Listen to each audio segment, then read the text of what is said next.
नमस्कार. ई-सिटी न्यूजच्या या थेट स्टुडिओ विश्लेषणात तुमचं स्वागत आहे.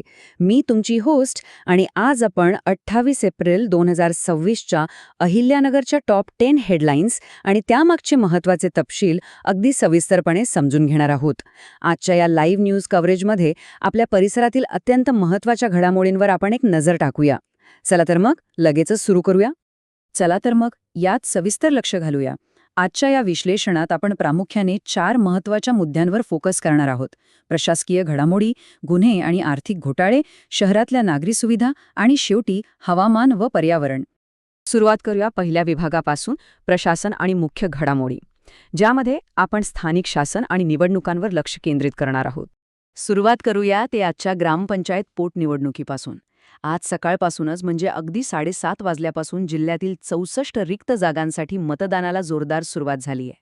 आणि हो, कायदा आणि सुव्यवस्था चोख राखण्यासाठी तहसीलदार आणि पोलीस प्रशासनाकडून तिथे अगदी कडक बंदोबस्त तैनात करण्यात आलाय. ही निवडणूक प्रक्रिया पूर्णपणे पारदर्शक आणि शांततेत पार पडावी यासाठी प्रशासनाचं हे अत्यंत महत्त्वपूर्ण पाऊल आहे. आता वळूया दुसऱ्या महत्त्वाच्या विभागाकडे, गुन्हे आणि आर्थिक घोटाळे. यात आपण काही मोठे तपास आणि स्थानिक कारवायांचे अपडेट्स पाहूया. तर यातला सर्वात महत्त्वाचा मुद्दा हा आहे की हा आकडा पहा. तब्बल 278 कोटी रुपये. जिल्ह्यात उघडकीस आलेला हा सिस्पे म्हणजेच SISP आर्थिक घोटाळा खरोखरच प्रशासनाची झोप उडवणार आहे. तुम्हाला सांगते, ह्या प्रकरणी यंत्रणांनी अतिशय वेगाने तपास करून आत्तापर्यंत 12 जणांना अटक केली आहे. या भव्य घोटाळ्यामुळे संपूर्ण जिल्ह्यात मोठी खळबळ उडाली असून पुढील तपासही तितक्याच वेगाने सुरू आहे. याच गुन्हेगारी सत्रात आणखी 2 स्थानिक कारवाया झाल्या आहेत. पहिली म्हणजे संगमनेर आणि श्रीरामपूर परिसरात दैवी शक्तीने आजार बरे करतो असा बनाव करून निष्पाप महिलांची फसवणूक करणाऱ्या एका भोंदूबाबाला पोलिसांनी बेड्या ठोकल्या आहेत. दुसरी कारवाई तर आणखीनच धक्कादायक आहे. चक्क वन विभागाच्या कार्यालयात घुसून चंदनाची झाडं चोरणाऱ्या दोघांना स्थानिक गुन्हे शाखेने पकडले. या कारवाईत त्यांच्याकडून 20,000 रुपयांचा मुद्देमालच जप्त करण्यात आलाय. बरं, आता तिसऱ्या टप्प्याकडे जाऊया, शहर आणि नागरी सुविधा. इथे आपण पायाभूत सुविधा आणि काही महत्त्वाच्या घटनांची माहिती घेणार आहोत. सुरुवातीलाच एक अत्यंत क्लेशदायक बातमी.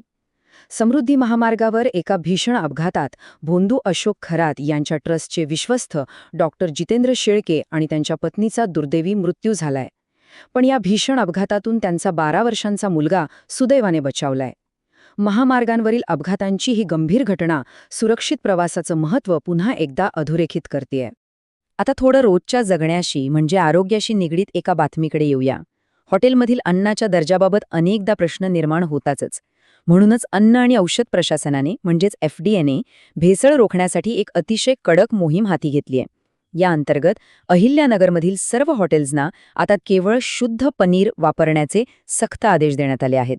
आरोग्याशी असा खेळ करणाऱ्यांवर आळा घालण्यासाठी हे नक्कीच एक योग्य पाऊल मानलं जातंय. शहरासाठी आणखी एक अतिशय सकारात्मक आणि पर्यावरणपूरक अपडेट आहे. अहिल्यानगरमध्ये आता लवकरच PME बस सेवा धावताना दिसेल.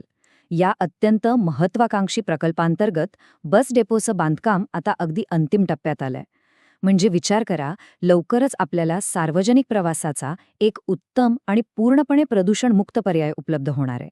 वाढत्या प्रदूषणावर हा एक अतिशय शाश्वत उपाय ठरेल.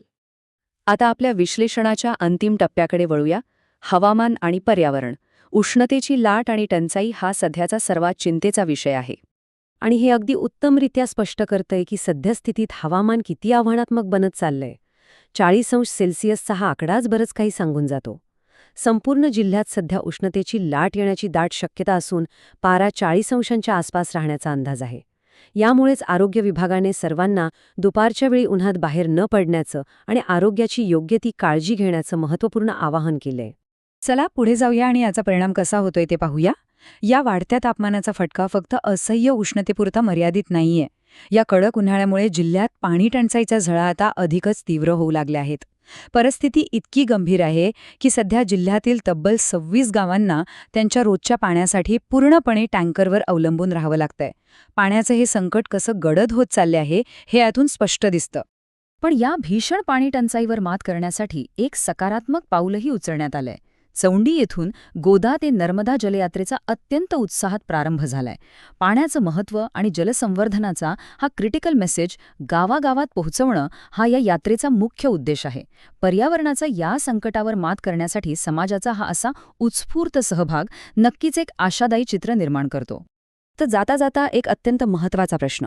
जसजसा उन्हाचा पारा वाढत जाईल तसतसे येत्या काही आठवड्यात आपला हा प्रदेश वाढते तापमान आणि पाण्याची ही तीव्र टंचाई यावर कशी मात करेल?